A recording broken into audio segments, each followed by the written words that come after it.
Good to go.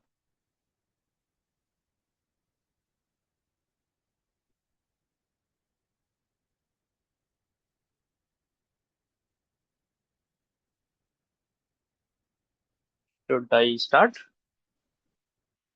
Okay. Hi everyone. As you all know, my name is Harsh, and this book that we are going to review today, the Untold Story of Ma Sita, it's very special book. I will tell you why, and there's very small story related to it. Just that. So when Neelam ma'am told us about that, we are going to start again the book review sessions. I was very excited and happy, but I didn't knew that it is for this exact book that we are starting from. So just like the Hertz code, I did not had this book with me when I unknowingly opted for it. Then I purchased it, and I had no idea what kind of book it is. So Dr. Suresh then called me and helped me out what kind of thing it is.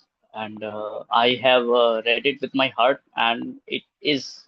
I did not expected it to be this much interesting, this much vibrating with myself also, and the emotions that I have for my mother. Okay, for every mother. I mean, not just my birth mother, but for everyone. So yeah, okay. So this book, The Untold Story of Sita, we have gone through this last week, right? About the Minakshi and how Jyoti ma'am told us that about Janak Baba also, right? So Janak Baba is, as we know from the last part, that he has got that motherhood filled within him, right? When we are going through this, when in this session, we will be looking at so many things. We will be looking at the psychological aspect of it also, and how our clients can get benefited from it, and what are the small stories. I will also share some insights with you regarding to this. Yeah, please, ma'am. Next slide. Okay, so why this book is for us? Why is this that everyone should learn it? See, if we are speaking about Sita, it is not really that we are talking about spiritual thing or Hinduism. In this very book, if I okay, let's come to this book later. Let me first speak about the Ramayana. So when we talk about the Ramayana, it is everyone knows it is centered and towards the life of Rama. Okay, Lord Rama. So we in Ramayana we have seen that okay, Ram had to go through this. Ram was this. Then did this and this, and his wife Sita, who is a better half, we say about wife, she is she's left apart to few of the small stories. Okay, and people usually have so many uh, prejudices linked to Sita when we talk about Sita or any women at that particular time. So we have got so many references, negative ones from the people, general people. So it isn't so. Why this book is important is that it shows us the empowered narrative of Sita. Okay, it reframes the Sita's story as the main lead. Okay, so she is the main character in the story. And when we are going through this PPT or this review session, we are going to know how Sita is the main character and how others get benefit from her. Okay, there are clinical themes in it. Yes, it engages deeply with the trauma, identity formation, or the narrative reconstruction or healing of the traumas, childhood experiences. So many things are there. We are going to know about it. Okay, there is feminine consciousness is there about what feminism is, and how feminine should uh, you know take care of their feminine part, and why it is important, and how males also take care of their feminine part, which they do not usually know, or they do not usually bother about. Okay, The therapeutic reflection is there when we are talking about the self-narrative reconstruction and the inner child healing. So, a reflection of ourselves is very important, and which is yes important with the clients also. Okay, yeah. Next slide.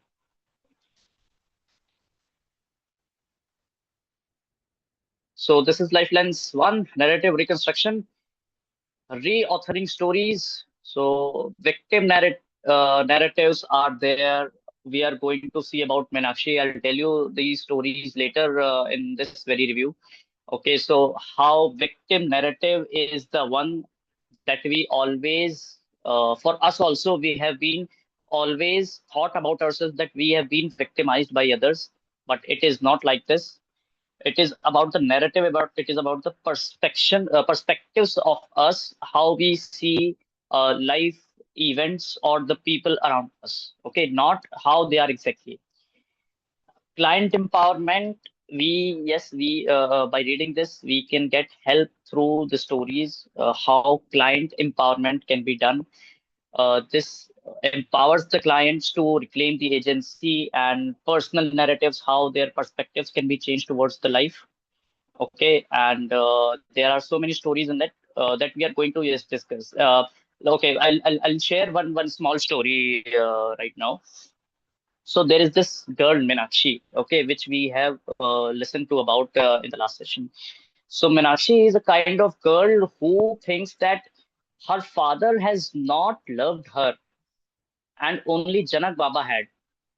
In this very session, we will see how Sita helps her identify her childhood trauma and making her realize that whatever she has till date thought about her father, her own father, who was a servant to Janak Baba, Maharaja Janak, she always had that very bad narrative about her father.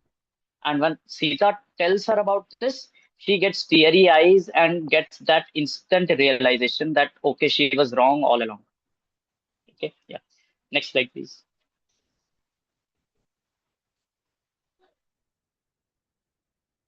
So, chapter two, the arrival of Sita. So, this chapter uh, depicts that how Sita came into existence, into the physical nature, how Ma Vasundhara, so Ma Vasundhara is the mother nature, okay, how Ma Vasundhara, Mata Vasundhara helped Maharaja Chanak and all the beings in the world to get rid of the drought and drought-like conditions at that time. So how Sita was the one who was uh, wanted by everyone. So Sita is we are just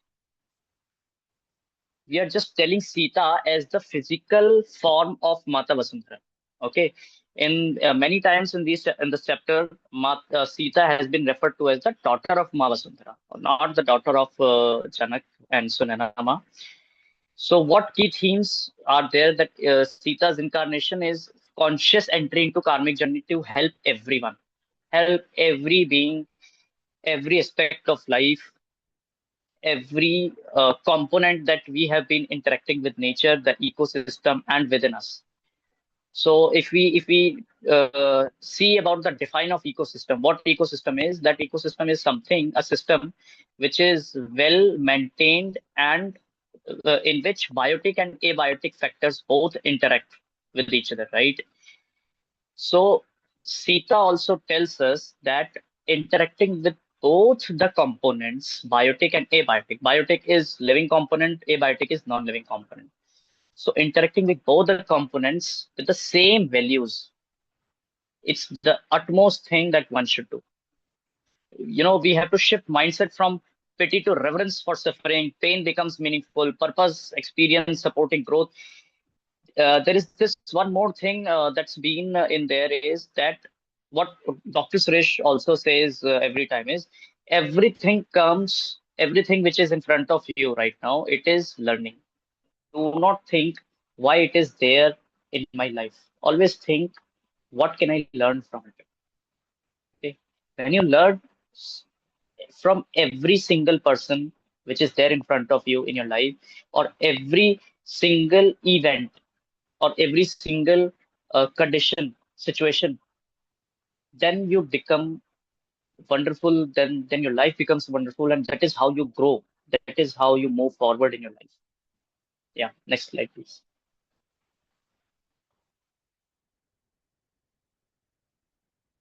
So life lens two is meaning and suffering, reframing pain as purpose. That I already told you that whatever suffering or whatever pain we have been going through in our life, we have to find the purpose of its existence. We have to find out why is it there in front of you. If you are doing everything right, what is it that you need to correct? Maybe you are maybe you are copying others. Maybe you are not listening to yourself. Existential and logotherapy. So it's Viktor Frankl's meaning-centered approach, which says exactly the same thing, that everything has a meaning, and you should always seek the meaning of the situation, the meaning of the person in front of you. Everything you have to find out. You just have to learn and adapt. Its meaning, when you get the meaning, learn and adapt. Simple. And healing through the meaning. Simple. So, healing through the meaning is very important for our transformation and for the client's transformation also. That if we do not know the meaning of the situation we have, we somehow find it very difficult to move forward. Okay. Yeah. Next slide, please.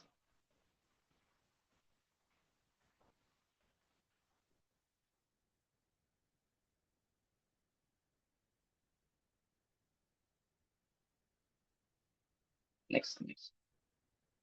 Didn't got it.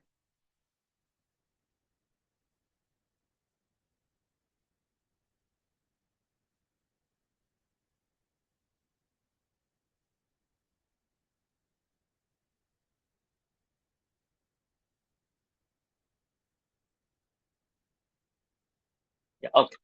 So this is chapter number three, Sita's education. So when chapter two was about how Sita was born, okay, we'll come to that as well in the following upcoming minutes.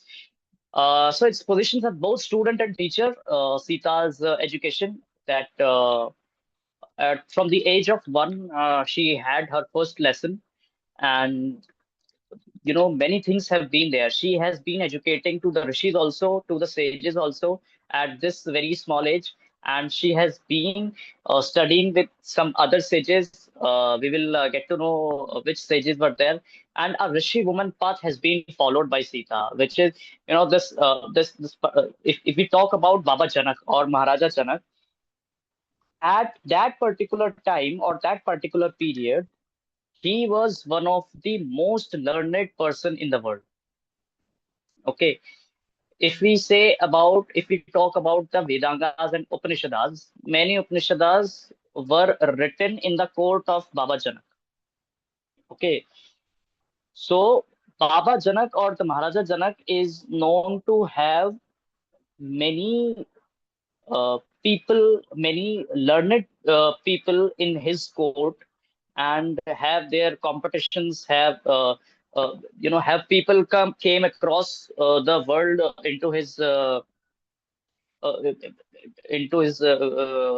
this what do you say um, into his darbar or the court, and he there had been this what we called as the debate systems or Vad Vivad or something like this, right? So many things have been many records have been there, written records of the works inside the Maharaja's court. Okay, so Rishi woman path has been referred by Raja Janak only to the Sita, that why don't you go and learn with a Rishi woman, which is Sage Gati, that we are going to learn about her also later.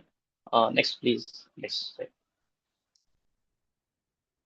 So Lifelines 4 is feminine consciousness and authority. So here we are seeing Sita as Dr. Sita Devi, a lifestyle medicine coach. So having that self trust, right, confidence, and already transformed person. Okay, she's a very little child, and see, we as a coach needed first the transformation, right? Because if we do not get ourselves transformed because of all the faulty lessons that we have learned from our childhood, right?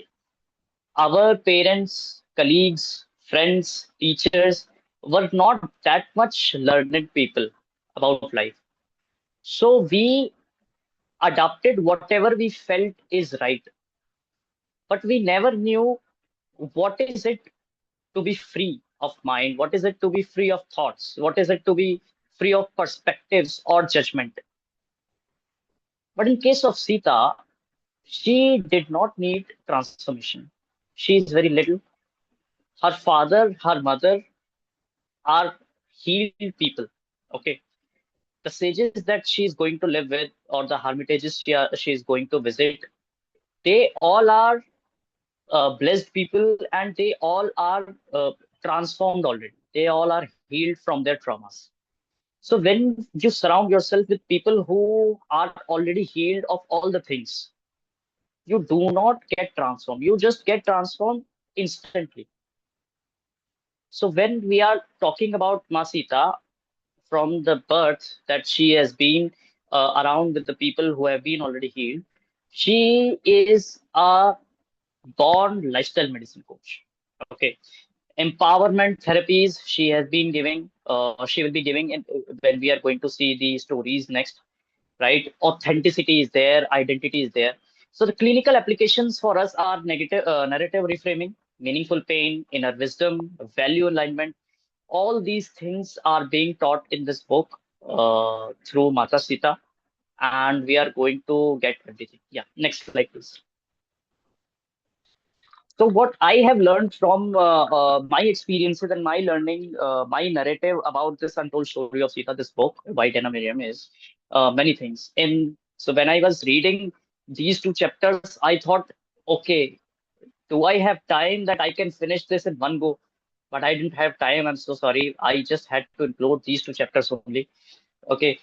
So first thing is I'm not going it point by point. I'm going to take it randomly. So the first I'll going to choose is the power of collaboration. Okay, what happens is that there comes the time when Raja Janak had droughts all over his place, all over his kingdom. Okay, and he was not able to uh, find help. He was feeling very helpless as a father, as a king, that many people in his kingdom are dying because of nature, Mother Nature only, and he was doing whatever he can. Then comes this help from Raja Dashrath, okay, from Kaushala Pradesh. Raja Dashrath offered him help, and the king accepted. The initially he was very hesitant, but finally he accepted the offer from Raja Dashrath of helping for for the fodder and all the foods that has been scarce for the people, right? So when we are talking about the power of collaboration, for we as a coaches also, power of collaboration is very important, right? We all know that we cannot survive in this world alone. See, we know so many things apart from the current medical professionals, but it doesn't makes us big or them small. For us to survive, for us to bloom, we need the collaboration as well with the physiotherapists, with the yoga trainers, with the doctors, with the people who have been in this industry. So this is what power of collaboration is. We feel sometimes that okay, I am alone. I'm very much good alone, but it's not like this. Okay. Second is the motherhood. Comes when we are coming to motherhood. Raja Janak and Sunena, his wife, Queen Sunena, they are the embodied of the motherhood. They are enriched with motherhood. Mata Sunena takes care of everyone in the household, everyone in the palace. Just like that, Raja Janak also takes care of everyone in his kingdom. It doesn't matter if he or she is a human being or plants, trees, rivers, animals, soil, anything. If anything requires the love, Raja Janak is there to give love to everyone. Okay. Then comes the fatherhood. When Janak is there as a mother, he is there as a father as well. So it's not like Janak has got his feminine energy high. He has got the balance, perfect balance of fatherhood and motherhood. So fatherhood, he very well know his responsibility towards the kingdom, towards everyone. Okay, what kind of person needs a thing, what and when they need, how they need everything. It seems that he already know everyone's need, and he takes care of his responsibility as a king very well. This is what is explained by Minakshi, right? Acknowledging his responsibilities just like a father do. Okay, requirements of everyone, recording and responding in various ways to help. The old gods. So I don't know how many of you have seen this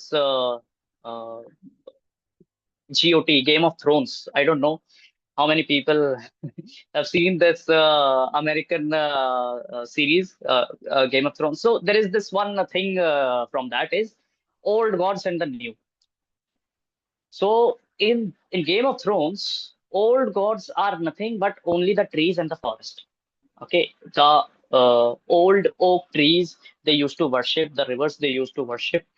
Okay, that is how they get their power, and this is what the old gods are. Okay, Maharaja Janak had this very beautiful thing inside his kingdom.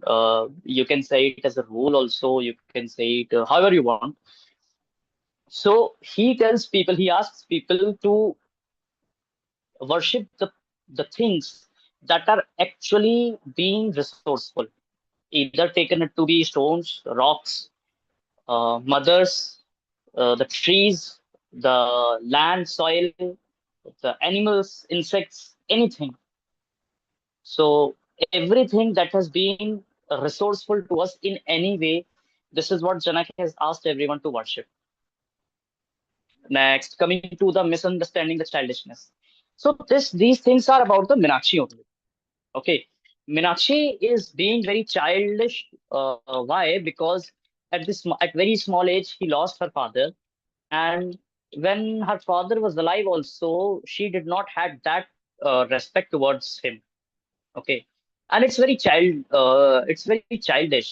Uh, Everyone can resonate with me right now that whenever we are child, we do not take our parents seriously.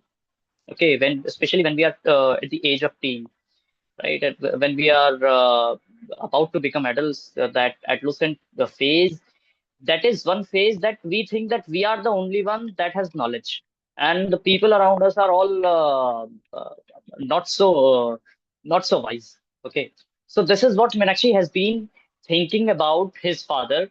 That okay, his father is not that much learned person, or he doesn't take care of him. If she was the mother or she was the father, she would have taken care of her children very much, very in a better way.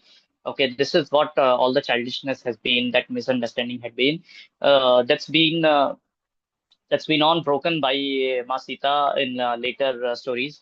And coming on to the extremes, treasure. So we it's very often that we find the treasure in the extremities, the terrain that is very extreme, maybe the desert, maybe some sort of a snowy area where we found the treasure. So it's always found in the extremes. So one day what happened, Raja Janak got this dream-like thing when Mata Vasundhara, or the earth goddess, she told him to go. She directed him to go in his meditation. She directed him to go into a place inside his kingdom where there is that extreme tension. Okay, so then Janak got really inspired, and he got some tinge of a hint that okay, he might be able to find something, some answers to all of the droughts that has been happening inside his kingdom. So he also offers and asks Mata Sunana to come there with him, and Mata Sunana also goes along with him. And when they go into the extreme desert area, and they find that it's very extreme there, they begin to do the meditation. They all begin to do the sadhana and everything, praying. Everything was there, and then this thing happened that when Raja Chanak got that power, he picked up his axle or the plow and he hit it in the ground. And within the ground, a furrow was made. A furrow is a trench-like thing, a trench inside the soil. So a furrow was made because of the plow. And then there came the Sita, Ma Sita. Next slide, please. So all the treasures that has been there, it's in the extremities also, only. Many of only it is there. So the birth of Mata Sita is there. So Sita means, yeah, yeah. So Sita means sea and ta. Sea means furrow and ta is soil. So furrow of the soil. This is what it means. How she got birth and how Mata Vasundhara gave birth to this very beautiful daughter of hers. Okay. Next is the people and their love. So when Sita was growing up, Meenakshi once said to Mata Sunena, many people, what many people? Almost everyone in the kingdom used to call Sita as Mata. Okay, Mata Sita or Ma Sita. They had that realization. No one knows why, but they had that realization. So Meenakshi one day asked Ma Sunena ki, everyone is saying Sita as Ma. How are you taking this? So she smiles and says that it is not that Sita is not a divine person to everyone. It is just that she is my child and I'm going to uh, live her and associate it with her as mother. So the people, it is only their love which is being showered by everyone in the kingdom. And Mata Sunena was like this only, that she is my daughter. I'm not going to say her as Ma, but I am going to take her as a mother. Okay. And this photo of this city, this is a photo from Banaras. I will tell you why I put this photo.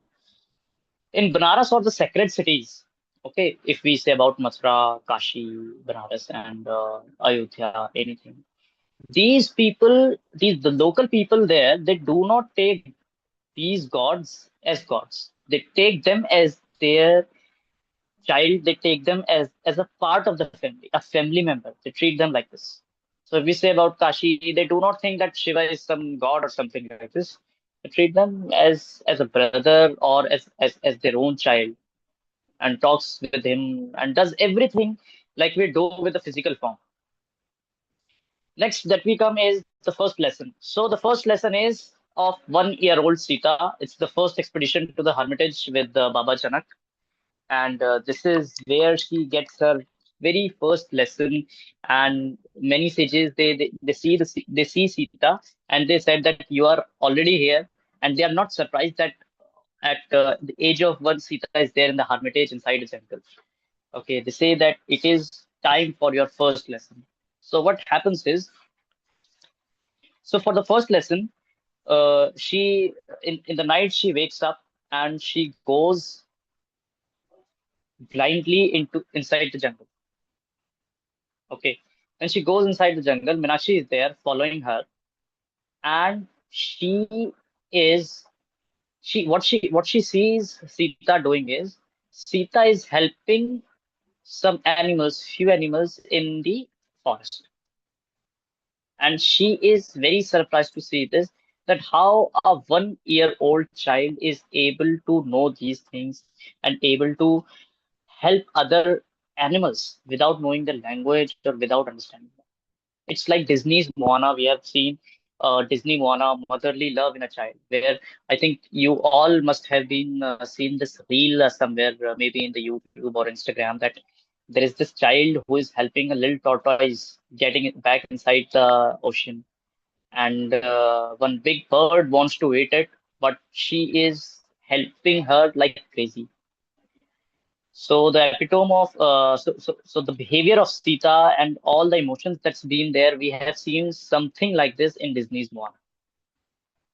And then comes the another part, another story of motherhood, Guruji and the roots. So what happens is that one more day, Sita wanted to go into the jungle, and Meenakshi was following her just to make sure that she is safe and secure. She was following into the jungle, and she was expecting that just the like last time, Sita will be helping some kind of some animal or something. But she was very surprised. She saw Sita extracting some plant roots out of the soil. She became she just became quiet, and she came with her back to the hermitage. When Sita went to the father, Baba Janak asked, "Why is it, Sita, you have bought these useless roots?" Everyone asked him. She said, "It is for the Guruji only." Okay, why is it for the Guruji? Guruji was also surprised. Sita said, Guruji, these roots are going to take care of your stomach problem. Guruji was taken aback and very surprised. How can she, this very little girl, know about the stomach problems that has been there for few days, and only Guruji's wife knows this.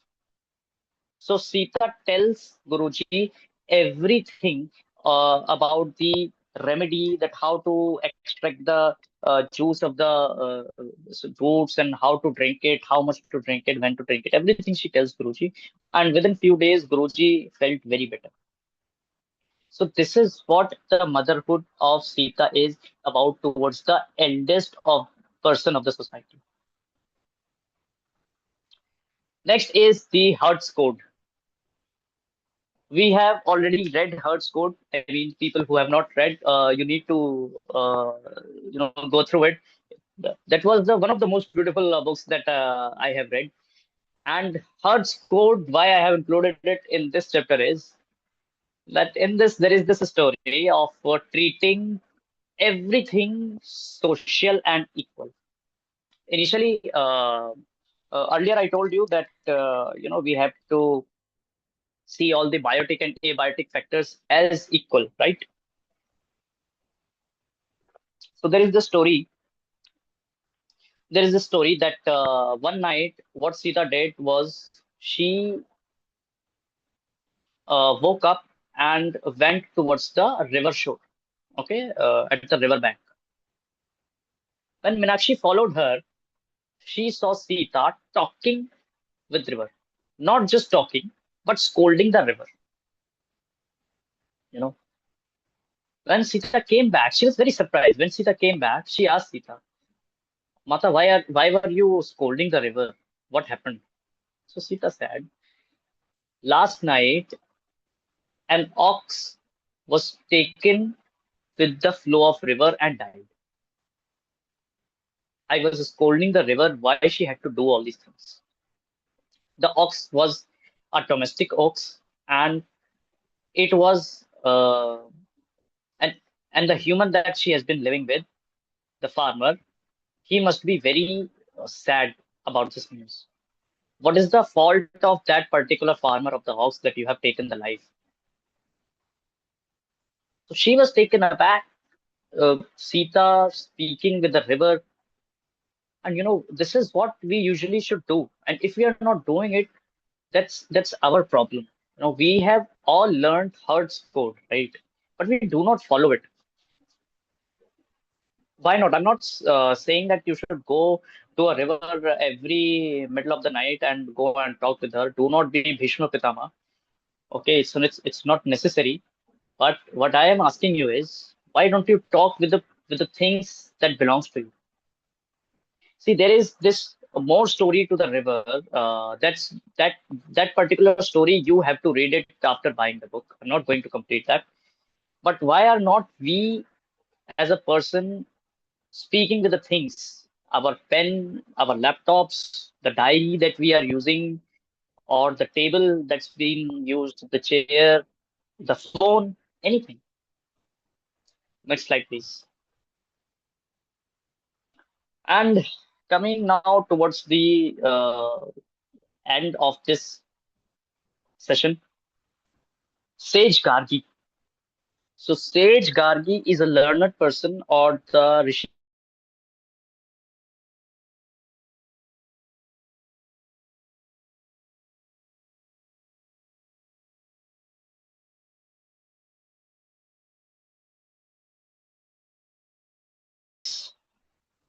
and intro of a very powerful being called the Rama. Harsh, we So lost this you for happened 10 one day. 15 seconds. We have to Sita repeat. said that from the sages were doing all the sorry. We lost you for 10 15 seconds. We have to repeat. Hello.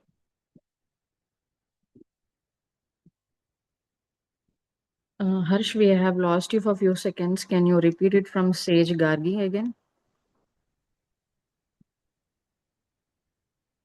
Somehow, I guess he has a second issue.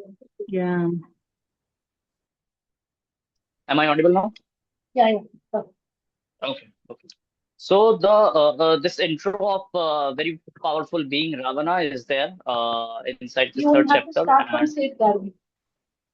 yeah, yeah, I will be, I will be. So these three are interconnected. Okay. Power of words, the frequency, and sage Karthi. So what happened one time is that many people in the hermitage they were doing the mantrocharana and everything. Right, I think you already know how they do it in a very specific frequency, in a very specific tone. Every mantra has, right. So she asked every sage that why is it that you have to say everything through your mouth? Why is it that words have to be there? So they said that words are very powerful and they have to be in a very particular frequency to do the things. Okay.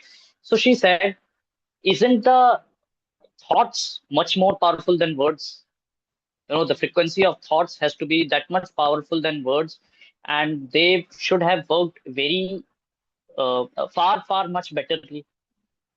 So Gargi said that there is more things towards it, and there is this one powerful being that is stopping all the things. So Sita was surprised that who is that powerful being that we are not able to stop. Then comes the introduction of the Ravana.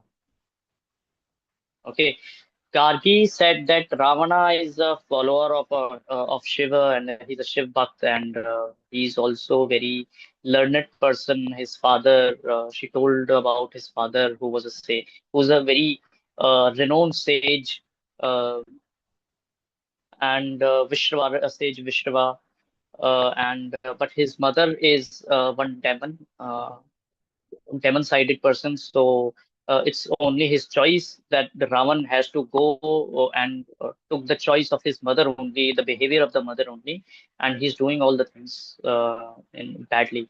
And badly, I mean that all the drought, every negative things inside the kingdom that has been happening is due to that particular person. So then she says that Sage Karti that these are the things, and then taking the things off from this particular subject, Raja Janak comes in between and says, why don't you continue your study with Sage Karti? She felt very happy, Sita, and all the things were arranged, and now she's studying beside Sage Karti. So these are the things that has happened. That words have power. Yes, we always say that. That yad bhavam tad bhavati, as sir always says, whatever we say, whatever we feel like, it happens there only. And the last thing is about the Vasundhara, the last story. Mata Sita tells Minakshi about Ma Vasundhara, that how she is helpful for everyone. It doesn't matter we help her back or not, but she will have her loving, caring, compassionate feelings for every one of us, for each one of us, despite of the thing that we are humans, animals, plants, river, or any other abiotic component of the ecosystem. Mata Vasundhara takes care of everyone without being questioned, without any questions asked. This is what a motherly nature is. I will tell you one more thing. So this was about the book. I guess many of you have taken this inner engineering program. I think you have enrolled or the by Isha Yoga Center or the this uh, what do you say? There is this one more sadhana where inner engineering is there. So there is one component in the inner engineering.